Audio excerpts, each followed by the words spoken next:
Um, okay, so from what I read,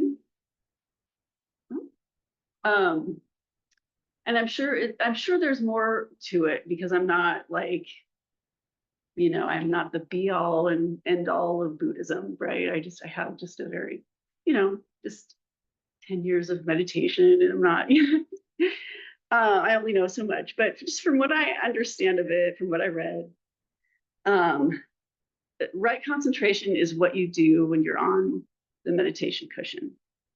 And so I kind of feel like this is, in that respect, I kind of feel like this is sort of a interesting thing for me to choose because of teaching um, intro to meditation classes and stuff.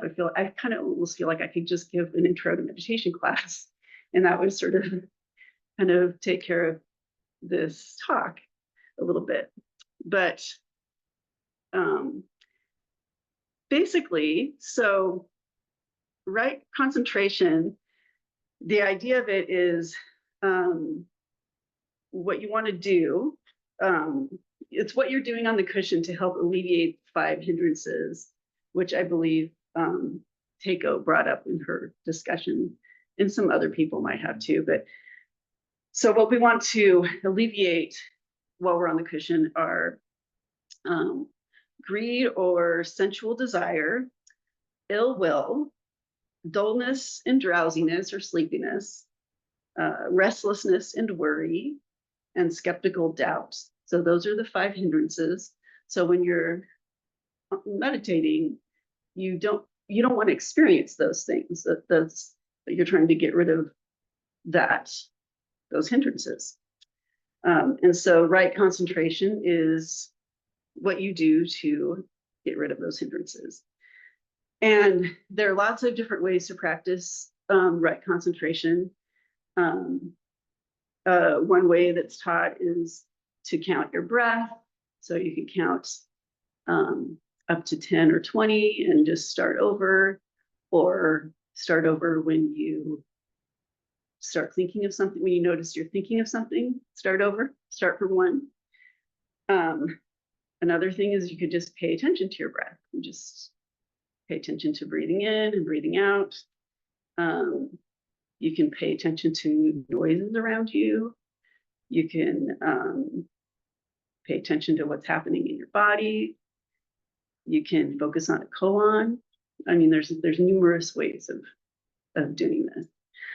Um, however, what we do in Zen Buddhism, we practice shikantaza. That's the type of meditation that we do. And shikantaza means just sitting. So there's no focus concentration in shikantaza. So we don't have focus concentration.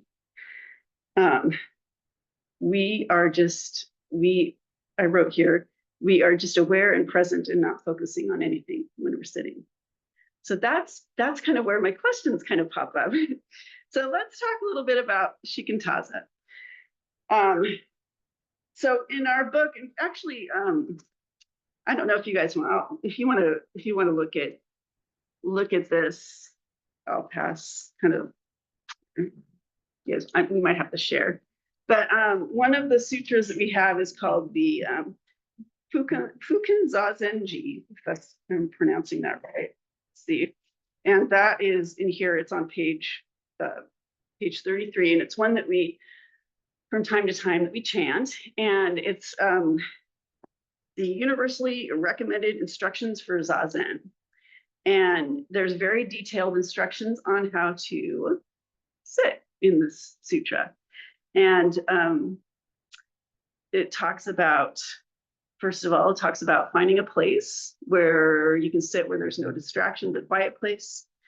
So your space, choosing a space is important. It talks about eating and drinking in moderation before you sit. So that's important. It talks about letting go of any intentions or expectations before you sit. So preparation before you sit is important in shikantaza. There's also a whole paragraph devoted to how to sit and how to adjust your posture. So it talks about what to do, how to, how to sit up straight, what to do with your hands, what to do with everything, with every part of your, if you read it, it's like everything, what to do with your mouth and tongue and teeth, and how to just kind of sit upright, what to do with your hands, how to move around first before you like sit still. It's very, very detailed. So it's a body practice. It's also like very much a body practice. And then the other thing it talks about in the sutra is once you get all that stuff taken care of and you're sitting, the idea is that your mind will relax, and because your posture is taken care of, your space is taken care of, you're in a quiet space and you're sitting in a posture that's comfortable. And the idea is that you are able to relax and think of, just sit and think of not thinking. So that's that. And so I kind of was reading a little bit about shikantaza, just on the web and different places. And I found a website called Zen Fields, and they distinguish between active concentration and selective concentration. And so I'll just kind of give a quick summary. Active concentration is when you allow thoughts, sensations, etc., to enter your field of awareness, but not attach to them, just let them arise and fall. And so that's what we're doing in shikantaza with our thoughts. We're not attaching to any of our thoughts. We're sitting there in our posture, and thoughts are going to arise, but we're just letting them float away like clouds. Selective concentration is when you focus on an object, such as a koan, your breath, a particular object like a candle flame, etc. During selective concentration, when your mind wanders, you bring that awareness back to the focus of concentration. So again, as an example, when you're counting your breath, if your mind wanders, you're going to bring your counting back to 1. So that's that. And then here's a quote from, I don't know if I can pronounce his name very well, Zusei Bodard from Ocean Mind Sanga's website. I've come to see shikantaza as a practice of infinite trust that we can be with ourselves without attempting to change, fix, do, or even attain anything. Trust that when we sit, we are embodying awakening itself. And then from the Fukin Zazenji, the quote from this is, the Zazen I speak of is not meditation practice. It is simply the Dharma gate of joyful ease, the practice realization of totally culminated enlightenment. It is the koan realized. Traps and snares can never reach it. If you grasp the point, you are like a dragon gaining the water, like a tiger taking to the mountains. For you must know that the true Dharma appears of itself, so that from the start, dullness and distraction are struck aside. So anyway, yeah, so that's I guess that's all I have to say. I've been kind of thinking a lot about shikantaza for several years, and I do try to practice it.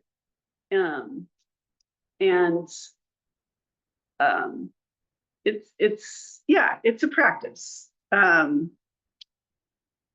I would like to know what your experiences are with shikantaza, and what your experiences with right concentration are, and what right concentration, how shikantaza fits into this right concentration spoke of the old path. And just those are kind of my questions.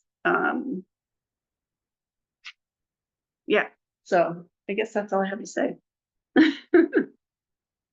Cool. Well, after starting to research right livelihood, I found that the person that I listened to, one of the people I listened to, was really eloquent, and I liked what he had to say. So I listened to what he had to say about all the other steps, and right concentration ended up being my favorite. Right concentration ended up being my favorite of all of his talks because the state that he listed, the Wy'East that you referred to, also referred to by him as Sama Samadhi, sounded like a state of mind that I have experienced and that I wanted to be able to do on my own without external means. So I listened to his instructions. And what he described doesn't require shikantaza, even though shikantaza does indeed go towards that end. What he's describing is what you refer to as active concentration, concentration on thought, feeling, and sensation. What the object concentrate, the other kind of concentration, object concentration, I don't remember, limited concentration.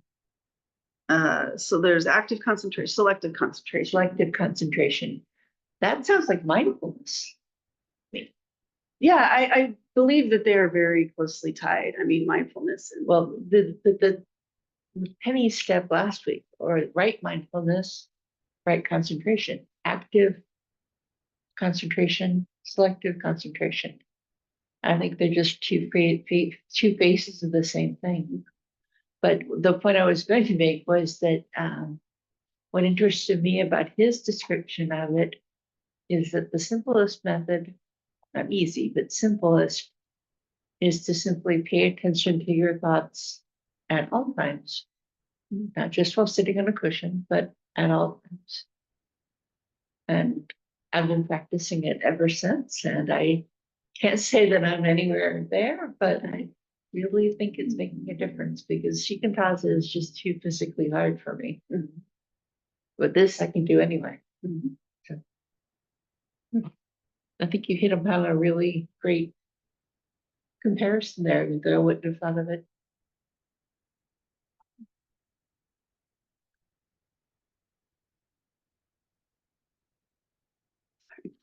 So I think of that, I mean, I think of there's such, what is your subject?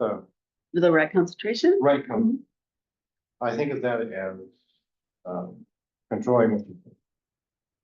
I don't know if that's true, if that's correct or not, but like, we all have automatic thoughts in our, that appear when something happens. Like, I had to change my automatic thoughts because they were getting very destructive. I would sit in the drive-through and talk about or whatever, and there was a line 10 miles deep, and I'm just sitting there going, I just want to kill myself or something. I mean, I don't know if that was just or not, but it's very destructive.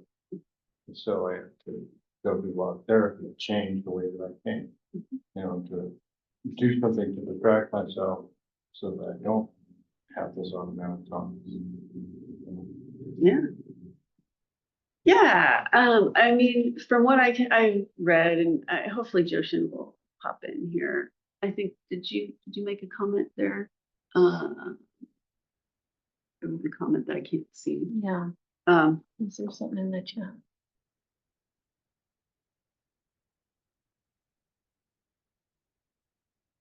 A point of clarification. Something is not a sutra. It is one of the gospels by Dogen in the Shobogen. Yes. Many Zen centers recite it on a regular basis. Thank you, Joshin. Okay. Yeah. Yeah. So yeah, that's a good, good comment. I think that's, I definitely, yes, I think this is part of that. Like, yeah, the idea is you don't want, the idea is to alleviate the 5 hindrances. And it sounds like one of those, that the thought of You know, Practicing right, sorry. yeah, practicing right concentration is a tool to help you. Yeah. Thanks, Monica. Your very first sentence clarified the thing for me because you know that the eight elements of the Noble Eightfold Path are so squishy, you know, and they just are so hard to separate from each other. Right mindfulness and right concentration. I was like, I don't know what the difference is, but your very first sentence was right concentration is what you do while you're on the cushion. Makes perfect sense. And whereas for the right mindfulness is what you do all the time, including when you're on the cushion. But that's about sitting on the cushion. That's what I got from you it. for And that. Yoshi, please interrupt in like, you know. But yeah, I mean, I feel like, yeah, it's like what you're doing when you meditate, how you focus your meditation. I really appreciated that. Made it very clear. Well, what you were saying seems very reaffirming to me. I always figured, well, I don't do it right. But when I sit down to meditate, I might go through the Eightfold Path, just bing, bing, bing, bing, or the Brahma Viharas, or there's all kinds of things that I actually focus on, and during that time, and that seems what I want to do, and I mean, that's just, so I guess what you're saying is maybe that's okay. I think Yoshi might have her hand up. Does she? Yes. Okay, let's hear it. And I would add that this aspect of right concentration being doing what we're doing on the cushion, in attempting to eliminate the 5 hindrances, this is what brings ease. So it's important to know why we want to get rid of the hindrances. And also that when we are sitting on the cushion and applying our mental efforts towards that which will bring ease, we're also not doing so many things that are harmful. We're making a deliberate choice to keep the precepts entirely. We're making a deliberate choice to work on how we focus our mind, how we direct our awareness. So it's an effortful practice. It's not a and part of that concentration points to that effort. It's not I'm going to sit on the cushion and just relax and daydream. So that effort, that paramita of effort, is important there.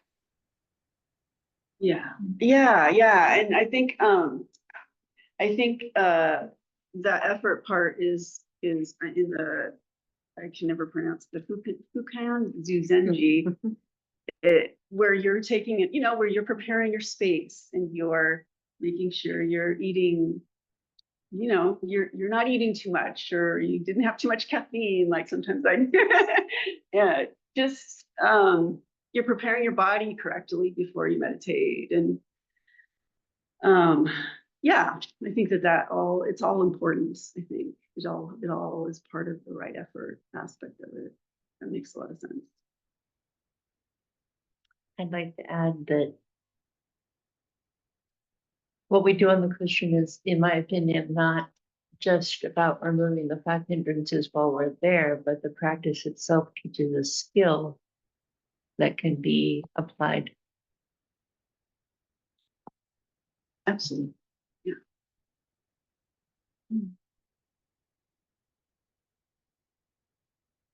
Well, this might not be the right time for this. Is a different discussion, I think, but I have some questions about the 5 hindrances. Maybe we could do a Dharma talk on that sometime. Could we review them again right now? Yeah, so the 5 hindrances are greed, ill will, dullness and drowsiness, restlessness and worry, and skeptical doubts. Skeptical, what? Doubts.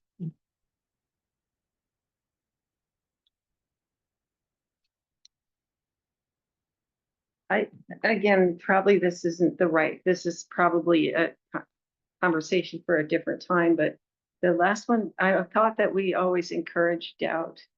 Great, I thought doubt was a good thing in our Great doubt. lineage. Great doubt is not the same as skeptical doubt. Can you say more about that? That's a whole nother Dharma talk. Okay. I'll add it to my list. I like I this. will- I'm getting a list. Look forward to that. When I was listening to that list, I noticed one thing missing. The largest hindrance to my thinking, and the one that I find myself destroying the most with hard concentration, judgment, self-judgment, doubt that I am a good person, doubt that I am doing this right, doubt that Oh, maybe that's, yeah. maybe that's what, That's it. maybe Yeah. that's the kind of skeptical doubt they're talking about. Okay.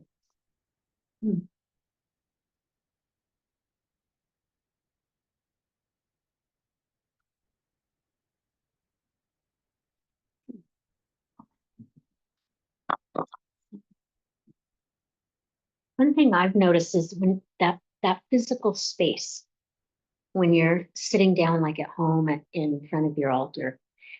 I remember it's been quite a while, and I had talked to the ocean about this. I had sat down at my altar, and my altar had dust on it, and it was just such an awareness to me that when we just get so busy, and sometimes we're checking the box off to sit down. It's like, oh, I need to go and sit. And I go in, and there really wasn't, I don't know, just that time of preparing our body and preparing our space and making sure that Buddha doesn't have cobwebs hanging off of him. I think that there really is a whole process before we even get to the cushion, that concentration, that thought. It's part of the practice. It's really part of the practice before we even get to the cushion. And you can't really concentrate if you get on the cushion and things are just kind of disarrayed around you.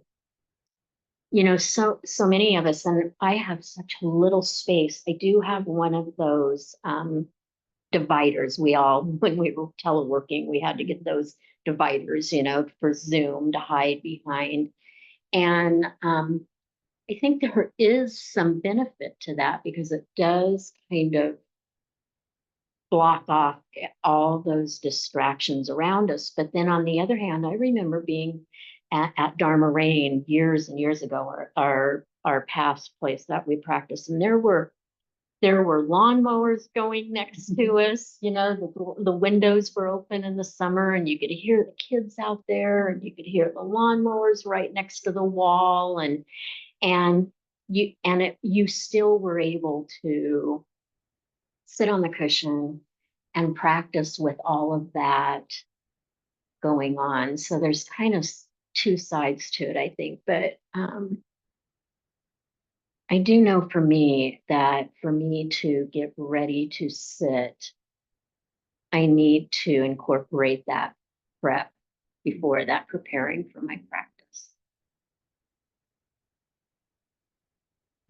Sometime after, when we had been coming here all the time, before COVID, I think it was Shintai did something, and I said at that time I made a decision to light a candle when I sit down. So part of the preparation, and sometimes it means I have to go get a different candle, and all that sort of thing. But yeah, that's part of the preparation. And I use the Insight timer, so I have to make sure that that's right and everything. So That's beautiful. It's part of your ritual, part Yeah. of your whole, Right. one of your, And I sit in a different chair when I'm doing that. I don't do it on the floor.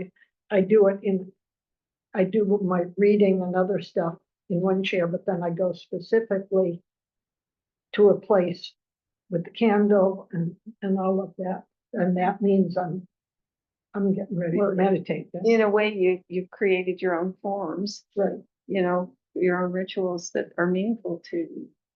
You set the stage. Yeah. So let's talk about the Dharma gate of joyful ease. Is that the Dharma gate of joyful ease? And you know the phrase from the Fukanza Zenji, which we have read often. Do anybody have that experience ever when you sit down? Sama Samadhi, that's what the other person referred to it as in his talk. And he described it as, I'm describing it badly, but the state where your mind is, where you're thinking, but you're not thinking. Your thoughts are continuing, your mind chatter is continuing, but if there are ideas, they're there for a second and then they're moved on. There's no harm in it, and there's a great joy and ease to it. And there is there's a great wisdom that comes from it, that you, in my experience, that when thoughts do appear, not all of them are wise and not all of them are relevant, but the ones that do, that are, that I've heard referred to as a wisdom voice, that's what they are. And I think it's a very profound experience. I don't know if that's what it actually is, but that's my personal experience.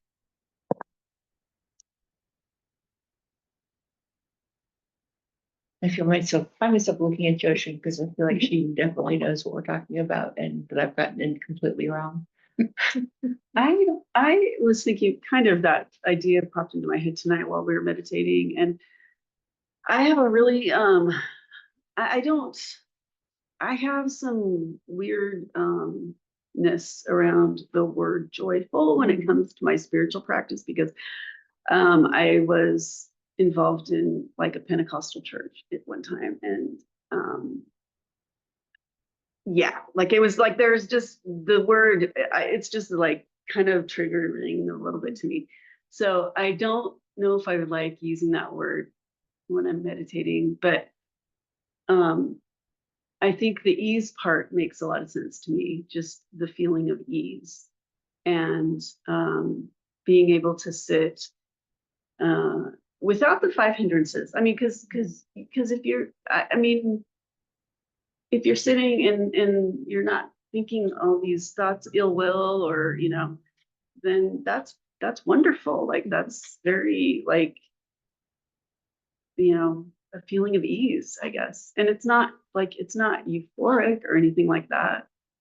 I guess the word joy kind of makes me think of the word euphoric. I guess I kind of conflate the two words, which is my problem, I guess. But yeah, that's kind of what I experienced that. I did tonight. I mean, I experienced it tonight. Yeah, it's just a real nice, quiet, like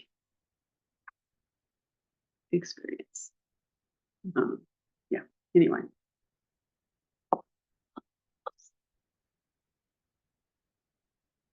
When I think about ease, I think about just even how often in our daily life do we stop everything? Everything. I mean, we're not doing anything else. We're on the cushion and we're not cleaning, we're not working, we're not doing homework, we're just not doing anything. So I think in that aspect, it is this easeful easeful time when we're sitting there. I think sometimes for me that it's not feeling, I'm not feeling full of ease as if we have physical discomfort. And then, you know, when my leg goes to sleep, you know, I can feel it starting at my butt cheek, moving down my leg. And then I'm thinking, great, I'm going to stand up and do walking meditation and I'm going to fall. And then, so then that's really what hard when you're sitting there trying to clear your mind, when you're wanting those thoughts to come in and go out like clouds. And I'm really focusing on the pain, if it's my back or my leg is going to sleep or I'm uncomfortable and I'm needing to shift.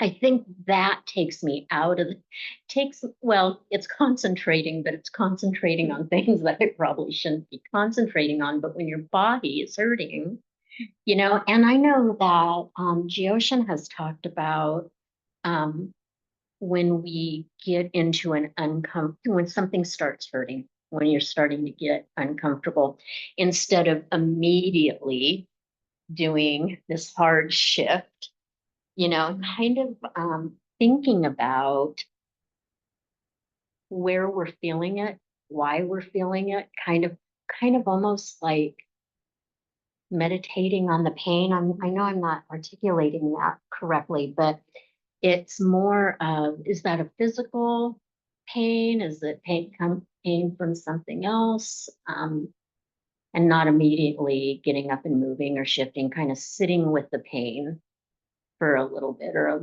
that discomfort for a little bit. So that's kind of my thought when I'm thinking about tying in ease and concentration. Sometimes there's a physical piece to it that makes it difficult. Meditate. I'm glad you brought up the physical, because like tonight was great and I did feel ease, but sometimes my legs are twitching so much, you know, this restless leg.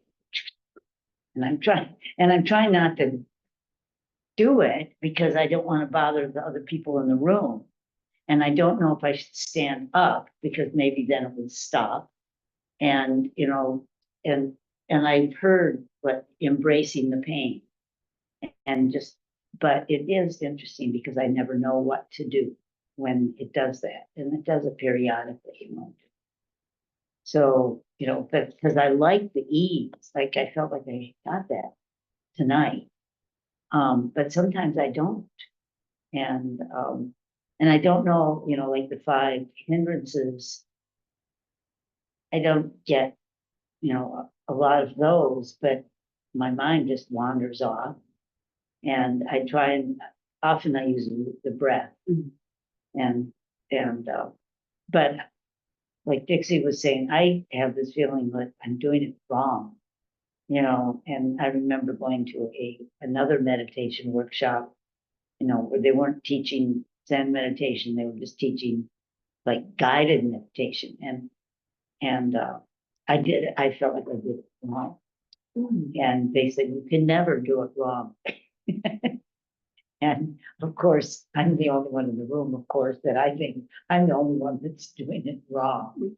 But I never know what to do when I'm feeling pain. You know, I just don't know how to deal with it. Would Geoshin like say something about that when she has twitchy, what's it called, restless leg? Yeah, It's okay to stand up, isn't it? Or yeah, I don't know. Are we talking about at home or are we talking about in the Zendo with lots of other people? Zendo, Like, but- Exact same problem. Usually what I do is I switch my feet. If I'm sitting cross-legged, I'll switch my feet.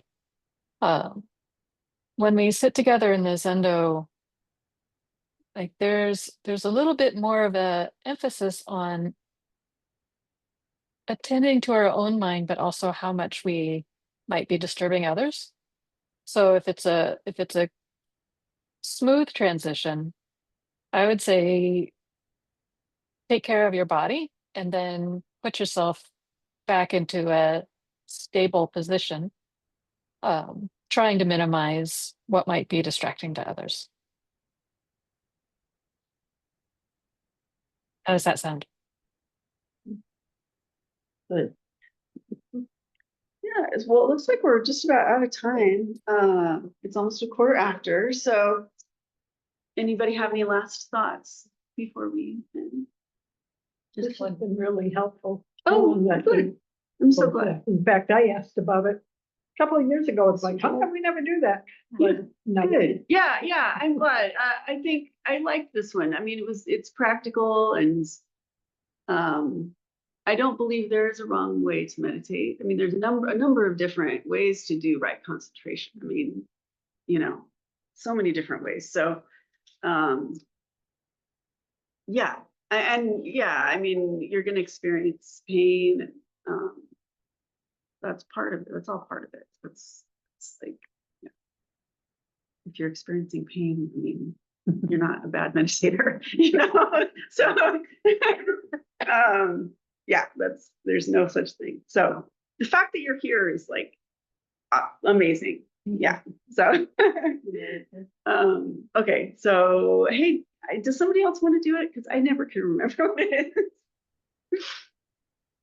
Abiding in this ephemeral world like a lotus in muddy water, a mind is pure and goes beyond. Thus we bow to Buddha. All Buddhists throughout space and time, all honored ones, bodhisattvas, mahasattvas, wisdom beyond wisdom, maha prajna paramita.